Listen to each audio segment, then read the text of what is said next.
welcome. This is Marissa from Incandescent, an unconventional meditation podcast. You are listening to The Feel Good Factor with my friend and your host, Susmitha Veganosaurus. Get ready to feel good.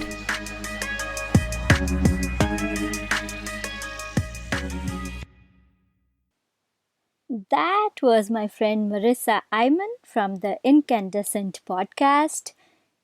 I had her here on the show a couple of weeks ago. If you haven't listened to that episode, you totally should. There's so much value there. Marissa is this beautiful, amazing soul with so much uplifting energy and so much value to provide with her meditations and her general personality. I'm so glad that I got to have her do the intro for me for this episode in her beautiful voice. Hey everyone, it's good to be back after a break.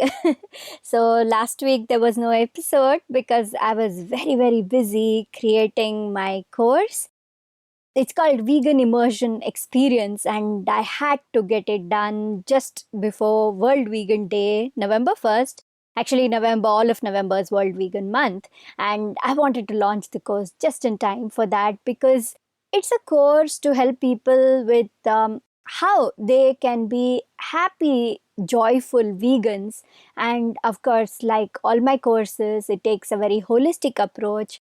So I've shared mindset advice, I've shared spiritual techniques, and of course recipes. And it's a variety of all the different things I'm interested in, all the different practices that I personally follow, that I've been following all these years of being a vegan and on my spiritual path.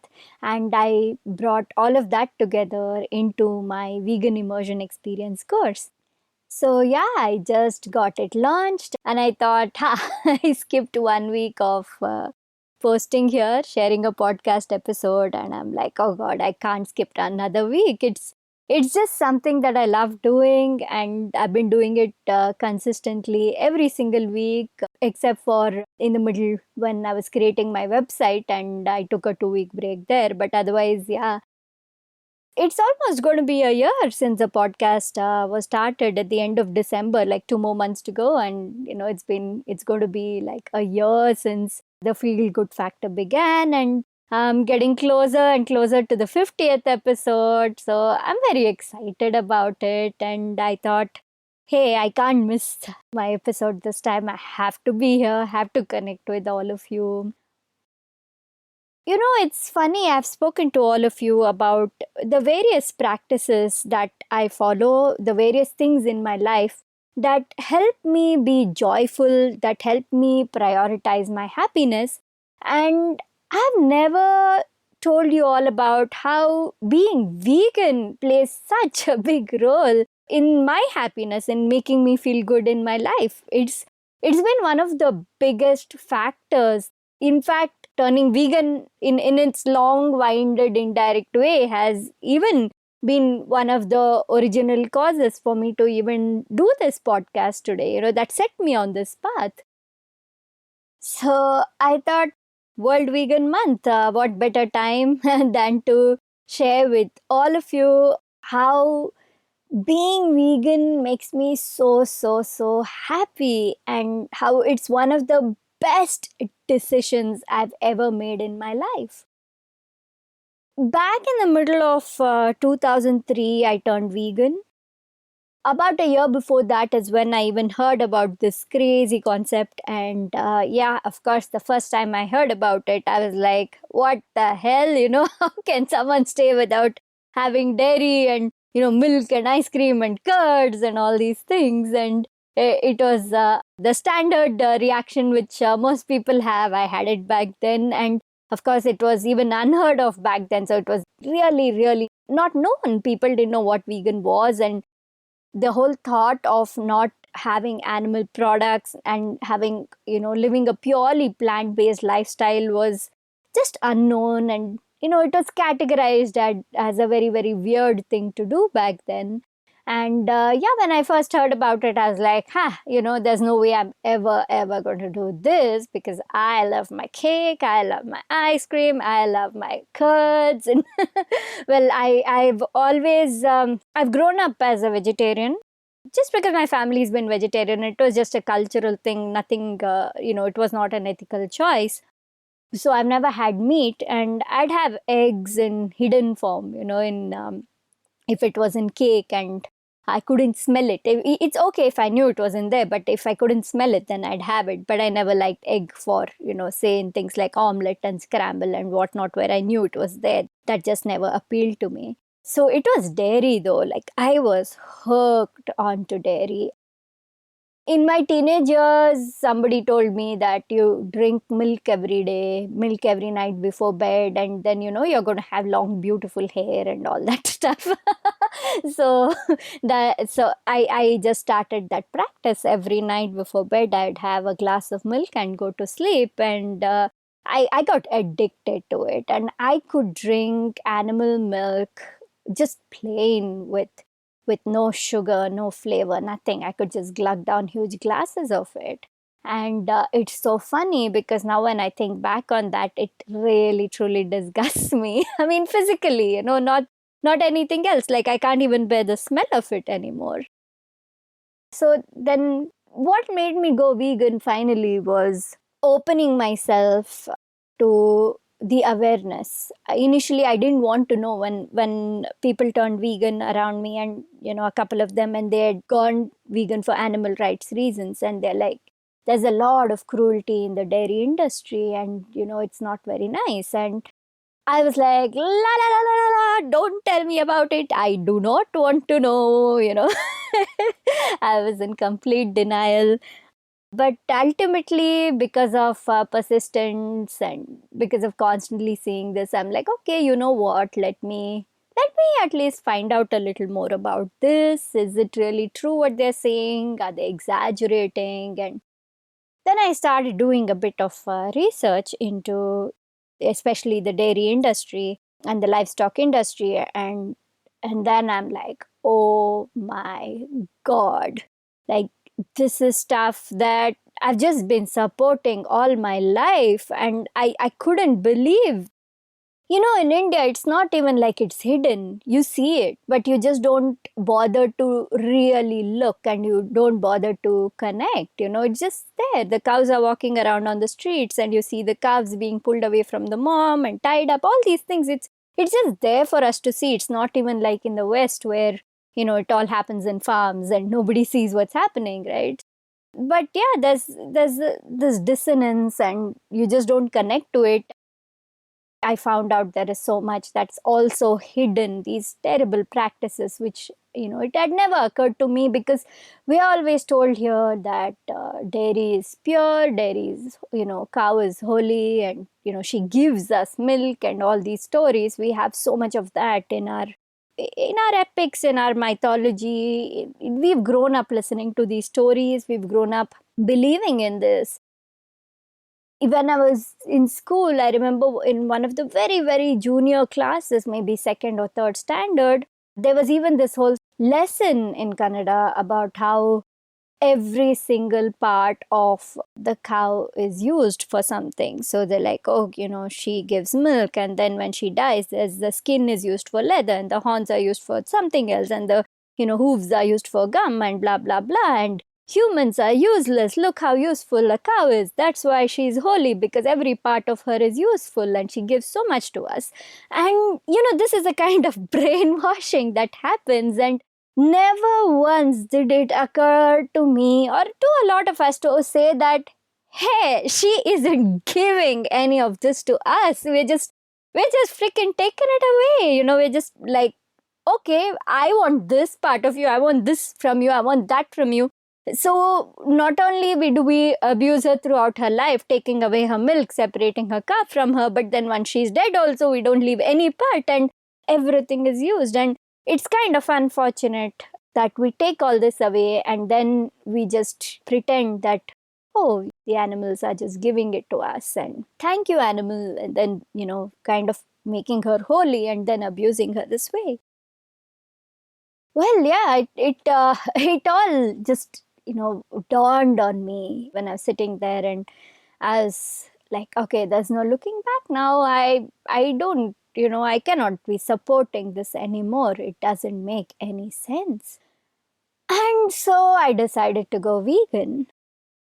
And yeah, I went vegan for the animals, but I'm not an animal lover as such, in the sense of I've never been one throughout my life. If you see a dog on the street or a cat or any other animal, like, oh, go pet the animal and hug them and those kind of things. I've never been one to do that. I would say, in fact, that it's after going vegan that I felt like I've had a better connection to animals than I've had in my non-vegan days. And the reason I'm sharing this is it goes to show that you don't really have to love them, you don't even have to care about them, but don't take their rights away. Don't contribute to their suffering. That we don't have to do, that's the whole thing here. So I went vegan for these ethical reasons. And then my life just changed. Like, oh my God. And I'll be honest with all of you. I may have gone vegan for animal rights, but I stayed vegan for purely selfish reasons because it just made my life so damn beautiful. Everything I am today, everything connects back to that one decision when I went vegan. It just connects to that one moment.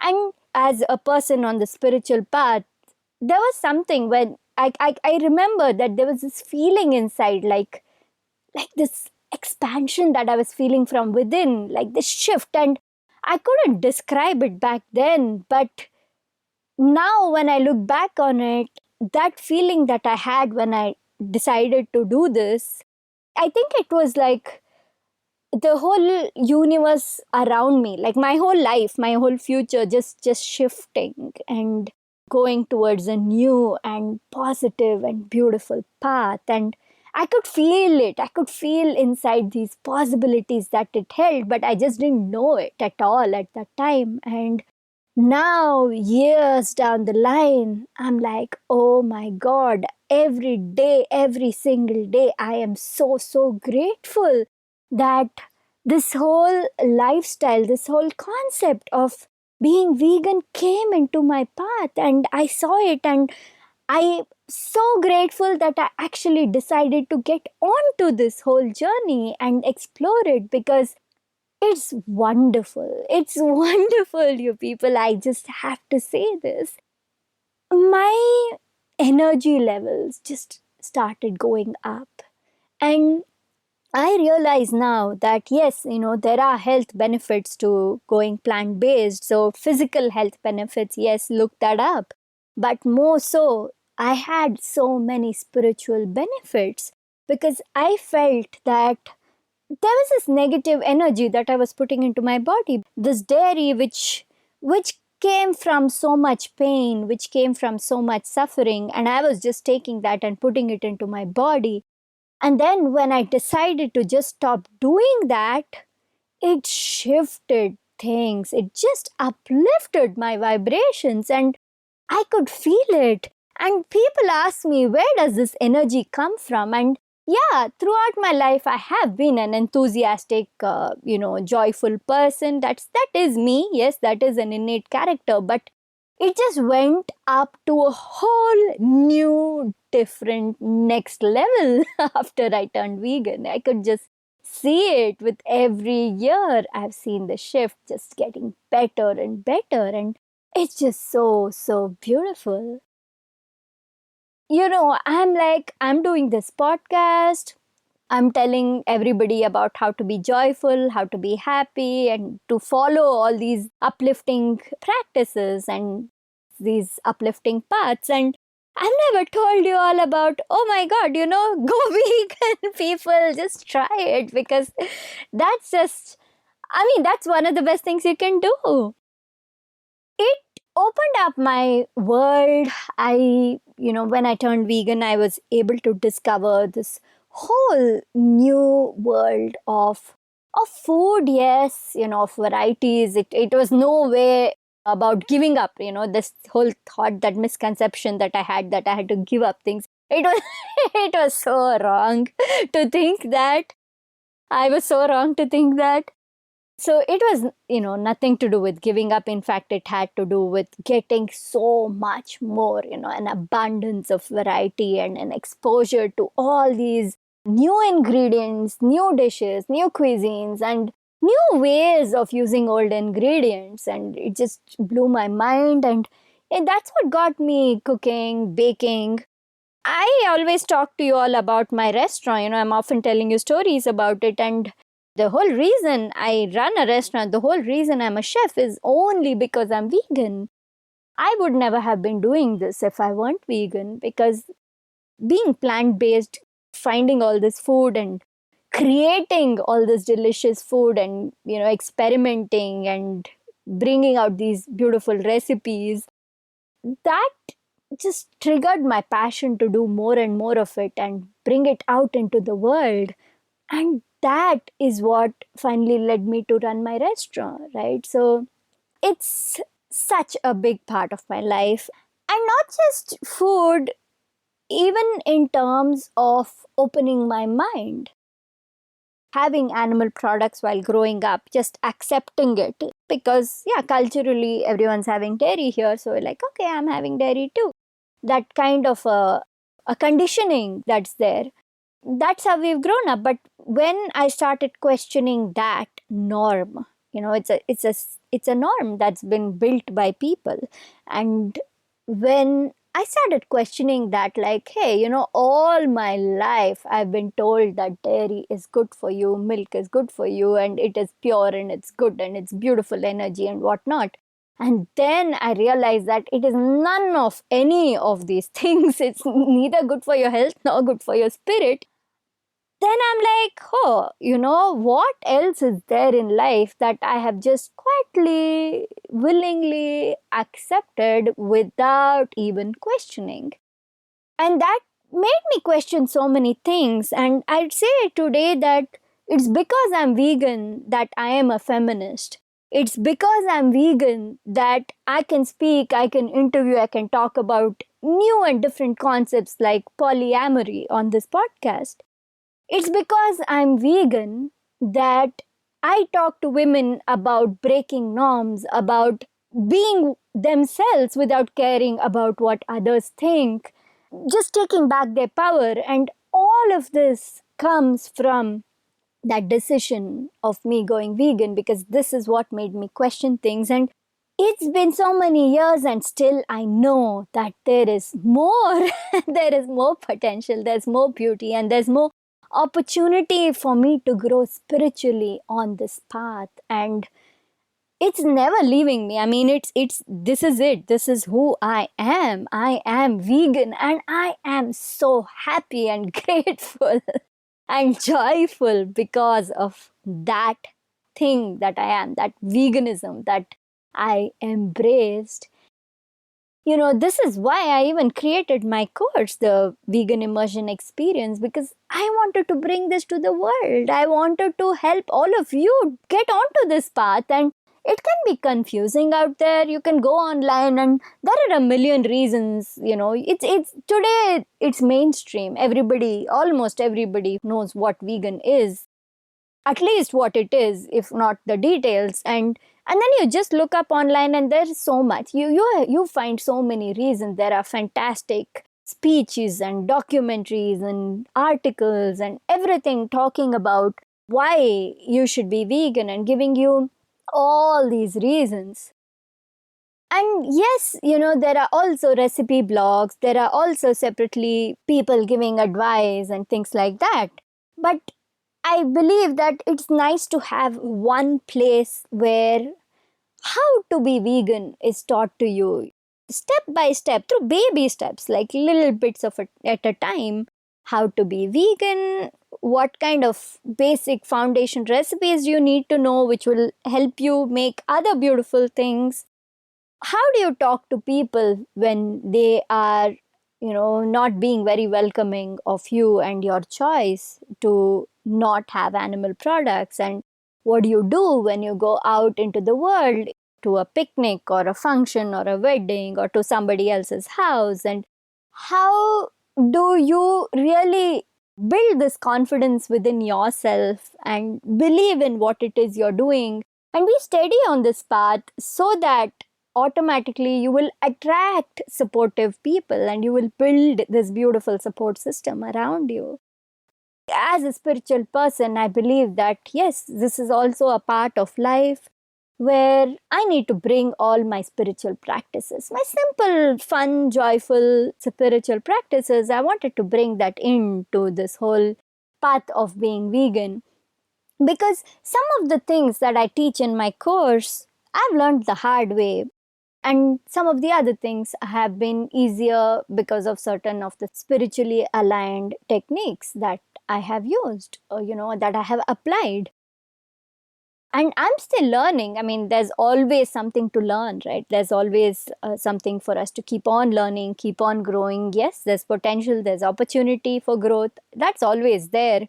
But I can say with authority that I have already learned so much. And, I have all this beautiful information inside of me, these experiences inside of me. And I really wanted to share that out into the world and put it into a form of a course, so that, there is accountability, and step by step you're able to watch these videos, these little lessons, and put whatever I teach you into practice a little at a time, and gently immerse yourself into this whole lifestyle of being vegan.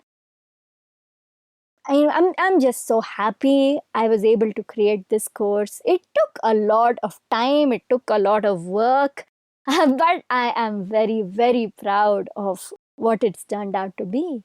And most of the stuff is what I have shared, but I have got a few guests here and there who have shared their experiences too, so that you can find value in what others have to teach, so that you can, get another voice too in this whole thing. This course is not just about a course, it's about a community, because every video has a place for you to leave comments, ways for you to, for all the people who are doing the course to support each other, and just this beautiful support system. And I'm really, really happy that I got this done. I'm going to share the link to the course, to the page with all the details about the course. There's a video there introducing the course, giving a lot more details about it. You can watch it. And if you have ever been curious, or if listening to me now has made you curious on, hey, how does one go vegan? Or if it's something that you've tried, you've tried transitioning to a vegan and you're still trying, or you gave up at some point, or whatever, so this course is going to help you do this, help you go on this path, support you, guide you through this whole process, so that you can go vegan and stay vegan, and I hope that following this whole path, this whole journey into veganism, into a plant-based lifestyle, is going to bring you as much joyful energy, uplifting energy as it has brought me, because oh my god, like I said, best decision ever. So yeah, check the notes. I have shared the link to the course, and come and check it out. I'll see you there. Catch you again next week or in a couple of weeks' time, because yes, I'm going to give my full focus to the course right now. So I might skip another week. I don't know. Let me figure it out. If you don't hear from me next week, you're definitely going to hear from me the week after. So yeah, see you all. Bye. Thank you so much for listening to this episode of The Feel Good Factor. I'm Susmita Veganosaurus, and I'm looking forward to talking to you again very soon. Bye!